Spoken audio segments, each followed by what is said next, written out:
নমস্কার বন্ধুরা, বাংলার বাগানে আপনাদেরকে স্বাগত। আপনারা সবাই নিশ্চয়ই ভালো আছেন, আর গাছকে ভালো রাখার জন্য আপনাদেরকেও ভালো থাকতে হবে। দেখুন, আপনাদের সবার প্রিয় বাংলার বাগানে এই লঙ্কা গাছগুলি দেখেছেন কত বড় বড় হয়ে গেছে। এগুলি হলো আকাশমুখী ভ্যারাইটির লঙ্কা। দেখেছেন, আমি প্রায় এই গাছকে বসিয়েছি আবার 1 মাস হয়ে গেছে। যদিও গ্রো ব্যাগে আছেন, আপনারা দেখুন, দেখেছেন, দেখে নিশ্চয়ই আপনারা বুঝতে পারছেন গ্রো ব্যাগে রয়েছে। কোনো টবে আমি এই গাছগুলিকে বসাইনি আপাতত, দেখেছেন। আর তাতেই কিন্তু বেশ ভালোই হয়েছে, একদম পুরো ওপেন জায়গাতে রয়েছে, বৃষ্টির জল পাচ্ছে। আর গাছ দেখেন বেশ ভালোই কিন্তু গ্রোথ নিতে শুরু করেছে।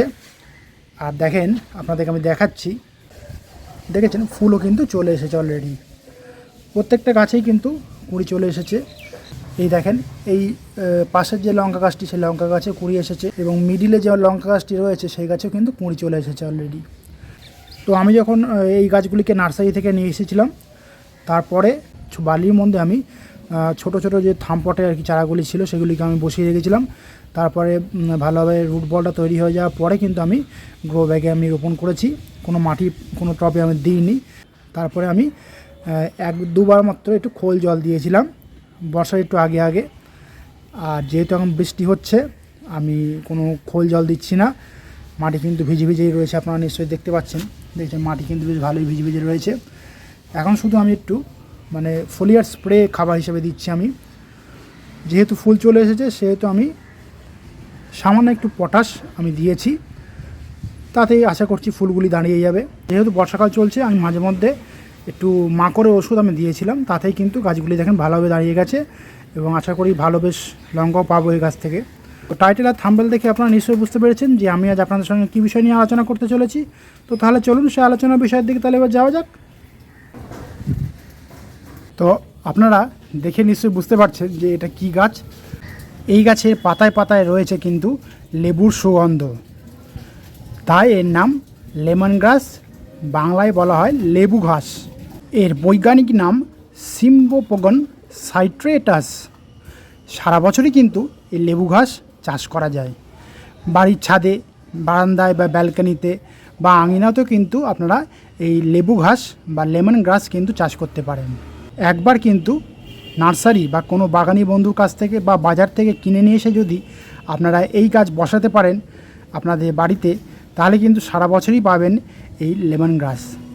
এই লেবু ঘাস বা লেমন গ্রাস চাষ করা কিন্তু খুবই সহজ, তেমন কোনো বিশেষ পরিচর্যা একে করতে হয় না, বরং উল্টে আমাদের শরীরের যত্ন নেয় এই লেমন ঘাস গাছটি। অনেক প্রাচীনকাল থেকেই বিভিন্ন মুনি ঋষিগণ এই লেমন ঘাসকে তাদের আয়ুর্বেদিক ওষুধ হিসেবে তারা ব্যবহার করেছেন। এর যে এত গুণাগুণ রয়েছে তা কিন্তু বলে শেষ করা যাবে না। চা থেকে চাউমিন, স্যুপ থেকে স্যালাড, যেখানেই এই লেবু ঘাস থাকে সেখানেই কিন্তু স্বাদে গন্ধে ভরিয়ে রাখে এই লেমন গ্রাস গাছটি। কোনো ছোটোখাটো কারণের জন্য কিন্তু আর যেতে হবে না আপনাদেরকে ডাক্তারের কাছে। এই লেমন ঘাস জ্বর, সর্দি, কাশি থেকে যেমন আমাদেরকে রক্ষা করতে পারে, ঠিক তেমনই নষ্ট করতে পারে ক্যান্সারের সেলগুলিকে। আমাদের শরীরে ব্লাড সার্কুলেশন অর্থাৎ রক্ত চলাচলকে এবং রক্তকে শুদ্ধ করতে কিন্তু সাহায্য করে। পাশাপাশি লিভার, কিডনিকে পরিষ্কার করতে খুবই সাহায্য করে, এবং যাদের হাই প্রেশার বা হাই সুগার আছে বা কোলেস্ট্রলকেও কিন্তু কমাতে বা কন্ট্রোলে রাখতে কিন্তু সাহায্য করে। এমনকি আমাদের শরীরে যে বাড়তি মেদ জমে সেই মেদ ঝরাতে কিন্তু সাহায্য করে এই গাছটি। এর যে এত গুণাগুণ রয়েছে তা কিন্তু বলে শেষ করা যাবে না। সুতরাং এই ঘাসটি কিন্তু যদি আপনারা বাড়িতে বসান একবার মাত্র, তাহলে কিন্তু আপনাদেরকে আমি যে যে উপকারিতার কথা বললাম সেই সমস্ত সমস্যাগুলি হলে আপনাদের কিন্তু আর ডাক্তারের কাছে খুব সহজেই ছুটতে হবে না।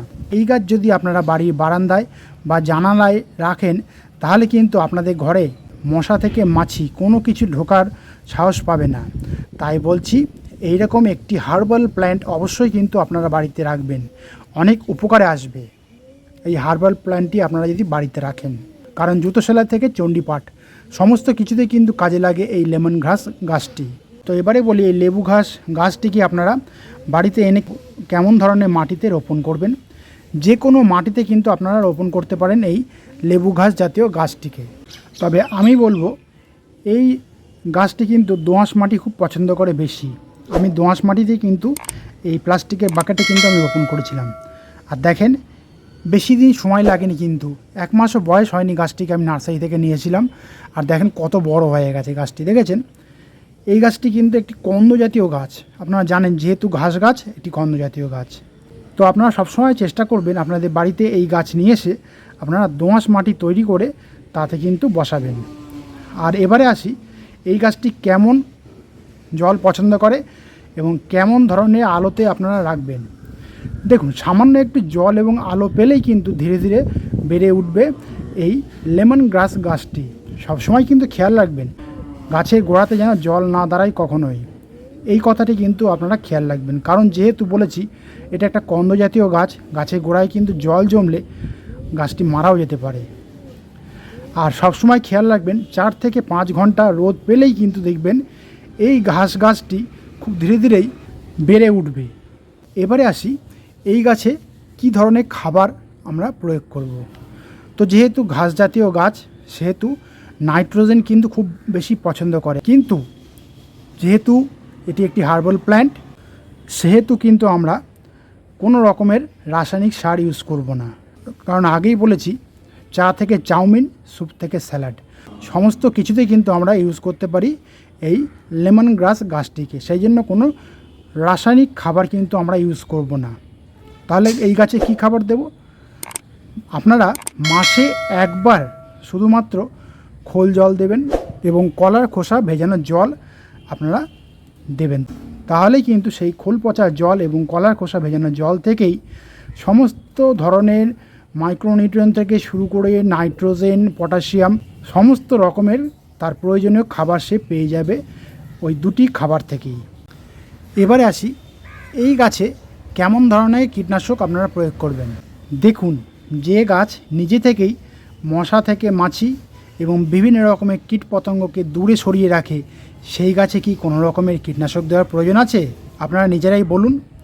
শুধুমাত্র একটা কাজ আপনারা করবেন, এই গাছে যে পাতাগুলি শুকিয়ে গেছে বা শুকিয়ে যাবে সেইগুলিকে আপনারা কাঁচি দিয়ে কেটে যে কোনো ভার্মি কম্পোস্ট বা গোবর সারের সঙ্গে বা পাতা পচা সারের সঙ্গে মিশিয়ে কিন্তু আপনারা ইউজ করতে পারেন। তাহলে দেখবেন অনেক উপকারে আসবে।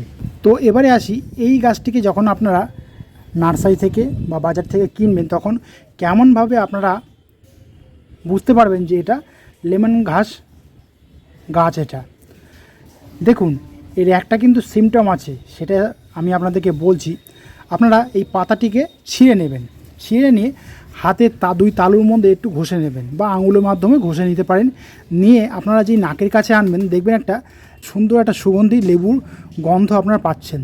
তাহলেই কিন্তু আপনারা প্রমাণ পাবেন যে এটা হলো লেবু ঘাস গাছ। কেউ কিন্তু তাহলে আর আপনাকে ঠকাতে পারবে না। অনেকে করেন কি, বড় বড় খড় জাতীয় গাছ বসিয়েও তারা লেমন ঘাস বলে আর কি বিক্রি করে থাকেন। সেই জন্য আপনাদেরকে গোপনভাবে এই কথাটি আমি আপনাদেরকে বললাম। তাহলে হবে কি, নার্সারিতে যারা থাকেন বা অন্য কোনো দোকানদার কিন্তু আপনাদেরকে আর ঠকাতে পারবেন না। সেই জন্য আমি এই কথাটি আপনাদের সঙ্গে গোপনে শেয়ার করলাম। আর এটা যেহেতু কন্দ জাতীয় গাছ, যেভাবে আপনাদেরকে আমি বলেছিলাম রজনীগন্ধার কন্দ রোপণ করবেন, ঠিক সেইভাবেই কিন্তু আপনারা এই গাছটিকে রোপণ করবেন। কেননা এই গাছের কন্দগুলি কিন্তু বেশ ছোটো ছোটো হয়।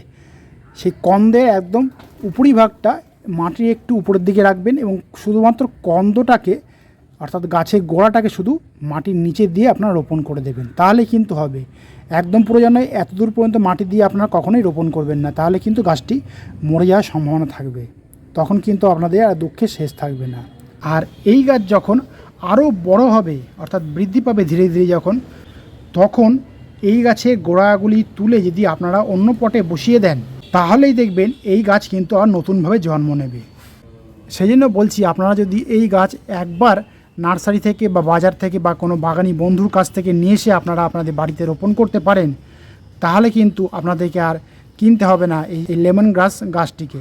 সেই জন্য বলছি, খুব দ্রুত কিন্তু আপনারা সংগ্রহ করুন এই গাছটিকে এবং বাড়িতে অবশ্যই কিন্তু বসিয়ে ফেলুন। কারণ এর গুণাগুণ থেকে শুরু করে আমি সমস্ত কিছুই কিন্তু আপনাদের সঙ্গে বলেছি। তো বন্ধুরা, আজ এই পর্যন্তই।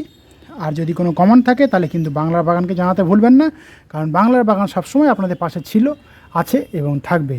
আর আমার এই ভিডিওটি যদি আপনাদের ভালো লাগে তবে লাইক করবেন, গাছপ্রেমী বন্ধুদের মধ্যে শেয়ার করবেন এবং আমার চ্যানেলটিকে সাবস্ক্রাইব করে বেল আইকনটিকে প্রেস করে অল নোটিফিকেশনটিকে প্রেস করে রাখবেন, যাতে নিত্য নতুন ভিডিওগুলি আপনাদের কাছে খুব সহজেই পৌঁছে যেতে পারে।